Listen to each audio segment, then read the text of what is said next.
6. Bagaimana kabar kalian? Ibu doakan kalian semua dalam keadaan sehat dan tetap terus bersemangat mengikuti pembelajaran jarak jauh. Hari ini kita berjumpa kembali dalam pembelajaran tematik kelas 6, tema 3, tokoh dan penemu. Kita akan bersama-sama belajar tentang komponen listrik dan fungsinya.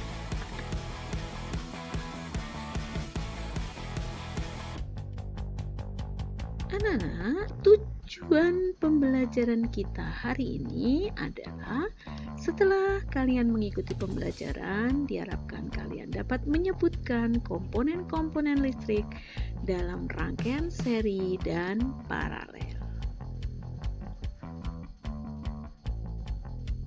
Perhatikan, ini adalah gambar rangkaian listrik yang terdiri dari komponen-komponennya.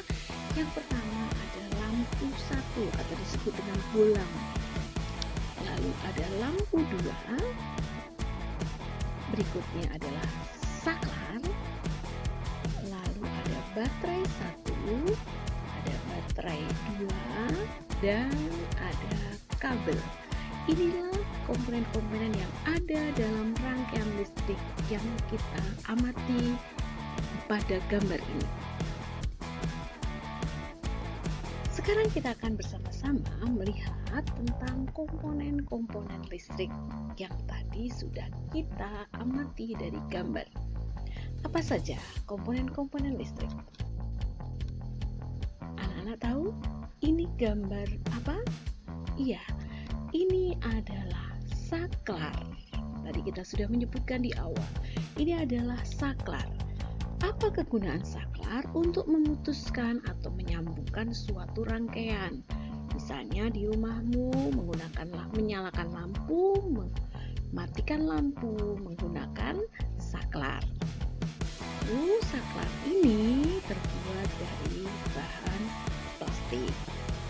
Anak saklar untuk memutuskan dan menyambungkan suatu rangkaian.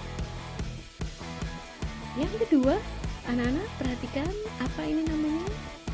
Ya, ini namanya adalah fitting atau orang menyebutnya adalah dudukan lampu. Fitting kegunaannya untuk tempat lampu dipasang atau tadi Ibu sebutkan sebagai dudukan lampu. Nah, fitting ini terbuat dari plastik dan juga dari seng di dalamnya. Jelas, anak? Kita lanjutkan berikutnya. Kalau ini apa namanya, anak-anak? Iya, semua pinter. Ini namanya steker. Steker itu berguna untuk mengalirkan listrik ke perangkat lain dengan cara menancapkan jack ke dalamnya. Jadi steker ini digunakan untuk mengalirkan listrik ke perangkat lain dengan cara menancapkan jack ke dalamnya. Nah, steker ini terbuat dari tembaga dan juga terbuat dari plastik. Yang dipegang pastinya plastiknya ya, karena itu adalah sebagai isolator. Sedangkan tembaganya inilah yang menyalurkan atau mengalirkan listrik. Berikutnya, pandangan ini ya, sekring. Nah, sekring, apa kegunaan sekring di rumah mana? Pastinya menggunakan sekring. Apa kegunaannya? Kegunaan sekring adalah alat pengaman untuk memutus arus listrik apabila arus berlebihan atau ada hubungan singkat atau konsleting listrik. Jadi apabila terjadi konslet atau hubungan singkat atau terjadi arus yang berlebihan, maka untuk mengamankannya yaitu dengan dimatikannya sekring. Maka sekring di sini sebagai alat pengaman untuk memutus arus listrik.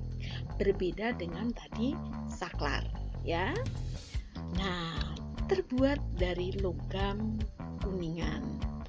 Ini adalah sekring. Anak-anak nanti bisa perhatikan di rumah kalian masing-masing ya, ada sekringnya. Berikutnya apa anak-anak? Iya, ini adalah bolam lampu.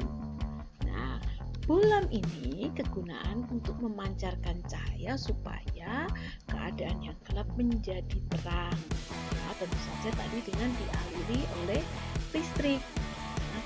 Nah, terbuat dari filamen dan kaca, sehingga memang ini mudah pecah, harus hati-hati. Berikutnya, apa anak-anak ini? Ya, ini adalah kabel.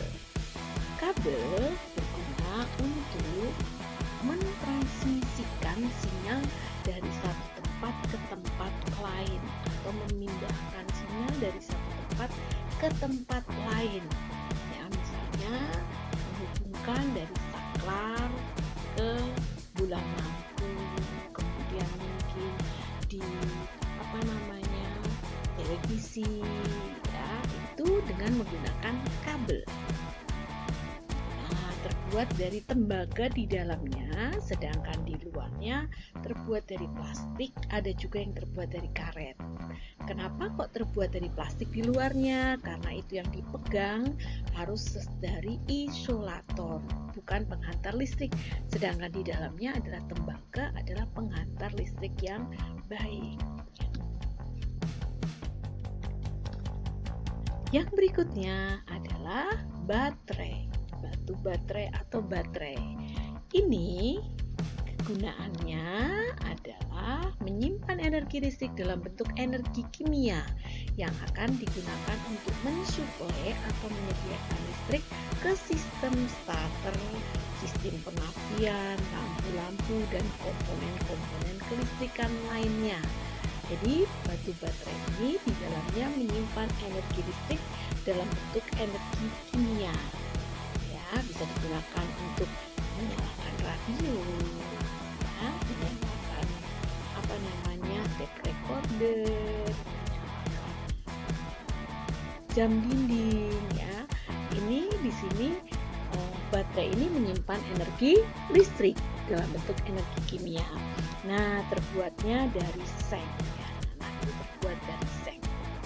Nah, itulah tadi komponen-komponen listrik yang kita pelajari. Nah, di rumah kalian semuanya sudah menggunakan listrik yang dialirkan dari pembangkit listrik PLN, ya, atau pembangkit listrik tenaga air. Nah, listrik di rumah-rumah itu adalah listrik yang mengalir. Listrik yang mengalir itu disebut dengan arus listrik. Nah, arus listrik yang mengalir itu termasuk listrik dinamis, yaitu listrik alirannya mengalir seperti air sungai yang mengalir. Listrik dinamis itu ada dua macam. Listrik yang mengalir atau arus listrik ada dua macam, yaitu arus DC dan arus AC. Arus DC dan arus AC. Arus DC, arus listrik yang mengalirnya itu searah, yaitu pada baterai hanya satu arah.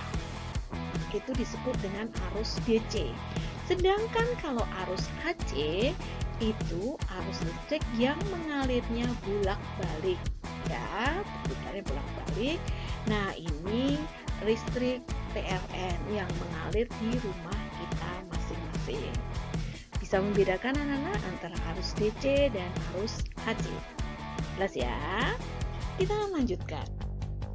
Berikutnya kita lihat pada gambar ini adalah baterai. Kalau anak-anak menggunakan baterai, entah itu untuk jam dinding, untuk remote, untuk menyetel radio, maka pada baterai itu terdapat tulisan 1,5 V. Apa artinya 1,5 V? Artinya baterai tersebut mempunyai tegangan listrik sebesar 1,5 volt. Ya. Berarti baterai itu hanya memiliki tegangan 1,5 volt. Tentu saja hanya bisa digunakan untuk alat-alat tertentu.